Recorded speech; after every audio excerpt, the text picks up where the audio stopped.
Hello friends, आज मैं आपके साथ इंटरनेशनल इकोनॉमिक्स का एक और टॉपिक लेके आया हूँ।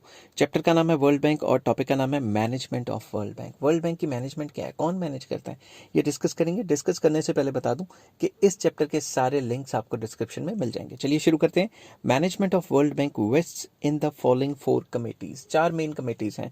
पहली कमेटी आ जाती है बोर्ड ऑफ गवर्नर्स की। इसमें क्या क्या होता है? Board of governors represent the general council of bank. वो जो बोर्ड ऑफ गवर्नर्स है वो रिप्रेजेंट करते हैं जनरल काउंसिल, बैंक की general council. Every member country appoints one governor and one alternative governor for 5 years. हर एक कंट्री जो है एक गवर्नर अपॉइंट करती है।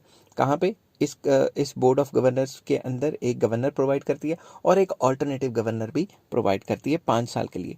No alternative governor can vote except in the absence of the his principal.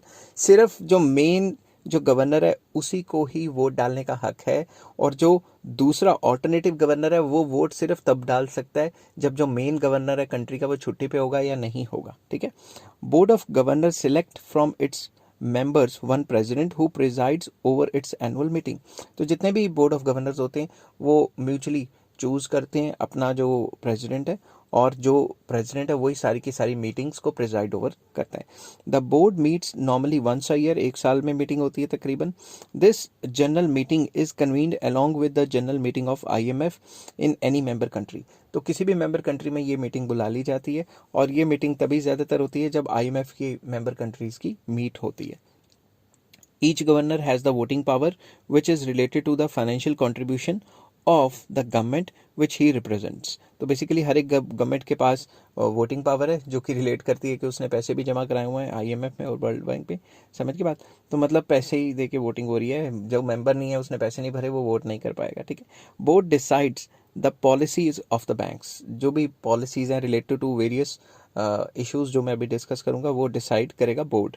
The board enjoys the following rights. पहला, admission of new members, कि एक नया मेंबर किसको लेना है किसको नहीं लेना। टर्मिनेशन ऑफ द मेंबरशिप, किसी की मेंबरशिप खत्म करनी है इस पे भी डिसीजन ले सकता है। चेंज इन कैपिटल, कैपिटल में कितना चेंज लेके आना है, कितने पैसे ज्यादा इकट्ठे करने हैं या कम इकट्ठे करने हैं। ठीक है। Distribution of income of the bank, जो बैंक ने इनकम कमाई है उसको कैसे कैसे मेंबर्स में डिस्ट्रीब्यूट करना है। एग्रीमेंट विद इंटरनेशनल इंस्टीट्यूशंस, जो एग्रीमेंट है कंट्रीज के इंटरनेशनल इंस्टीट्यूशंस के साथ वो कैसे रहेंगे। Liquidation of the bank, bank liquidate करेगा तो कैसे करेगा। ये सारी जो डिस्कशंस हैं जो मतलब इन सारे मुद्दों पे डिस्कशन की जाती है। ठीक है। नेक्स्ट आ जाता है बोर्ड ऑफ एग्जीक्यूटिव डायरेक्टर्स। इसमें क्या होता है? Board of executive director consist of 22 members. Of these 5 members have the largest subscription. इसमें 22 मेंबर्स होते हैं जिसमें से 5 मेंबर्स वो होंगे जिसकी लार्जेस्ट सब्सक्रिप्शन होगी। They are USA, Britain, Germany, France and Japan, जिनकी लार्जेस्ट मेंबरशिप है। ये तो होंगे ही होंगे। The remaining are elected from among the other members of the bank.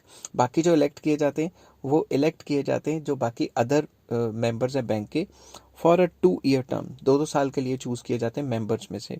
Board of executive directors can appoint any person who is not a member either of board of governors और board of executive directors its president.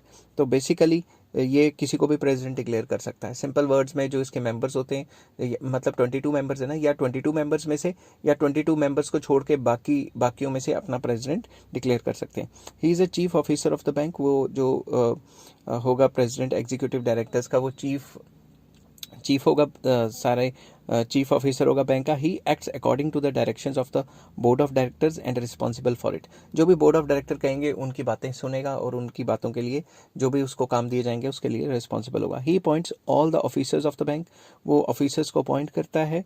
Board of executive director is responsible for day to day life या day to day conduct of the bank's operation. रोजमर्रा के जितने भी काम होते हैं board of executive directors वो सारे काम अपने अंडर लेके काम करते हैं। ठीक है। तो सिंपल वर्ड्स में रोजमर्रा के काम जितने भी होते हैं वर्ल्ड बैंक के वो बोर्ड ऑफ एग्जीक्यूटिव डायरेक्टर करते हैं। ठीक है।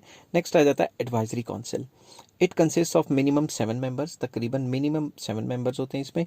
There appointment is made by the board of executive directors. इनकी अपॉइंटमेंट कौन करता है? Board of executive director. Member of this council are expert on different subjects like banking, foreign trade, industry, labour, agriculture etcetera. जो भी इनके member appoint किए होते हैं ये अपनी अपनी फील्ड में एक्सपर्ट होते हैं। कौन कौन सी फील्ड में, जो मैंने यहाँ लिखी हुई है। It meets once a year, एक साल में एक बार मीटिंग लगती है।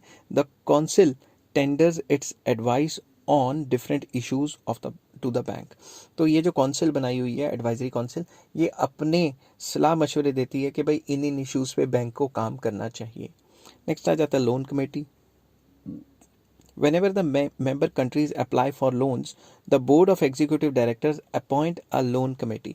जब भी कोई मेंबर कंट्री लोन के लिए अप्लाई करता है तो जो बोर्ड ऑफ एग्जीक्यूटिव डायरेक्टर्स है वो अपॉइंट करता है एक लोन कमेटी को। This committee scrutinizes the loan application and give its reports on the proprietary of the loan. Simple words में ये कमेटी डिसाइड करके अपनी रिपोर्ट बनाती है कि इस कंट्री को लोन देना चाहिए या नहीं देना चाहिए। अगर इस कमेटी को लगता है कि बहुत अच्छा काम करेगी लोन से और फुलर यूटिलाइजेशन होगी तो ये रिकमेंड करेगी कि लोन दो। अगर नहीं होगा तो मतलब अगर इनको लगता है कि लोन की यूटिलाइजेशन अच्छी तरीके से नहीं होगी तो ये रिकमेंड कर देगी कि लोन ना दो। बट असलियत में क्या होता है, वो कंट्रीज़ जो अमेरिका या उसके एलाइज वगैरह हैं, जो अमेरिका के पिट्ठू हैं, पिट्ठू मतलब गुलाम टाइप, जो भी अमेरिका करता है वो करना शुरू कर देते हैं, उन कंट्रीज़ को लोन आसानी से मिल जाता है क्योंकि वर्ल्ड बैंक में और आईएमएफ में आपको पता है सबसे बड़ा शेयर किसका है, अमेरिका का है। आई होप ये वीडियो आपको पसंद आई होगी। अगर पसंद आती है तो please like share and subscribe. इस चैप्टर के सारे लिंक्स आपको डिस्क्रिप्शन में मिल जाएंगे। Take care, bye bye.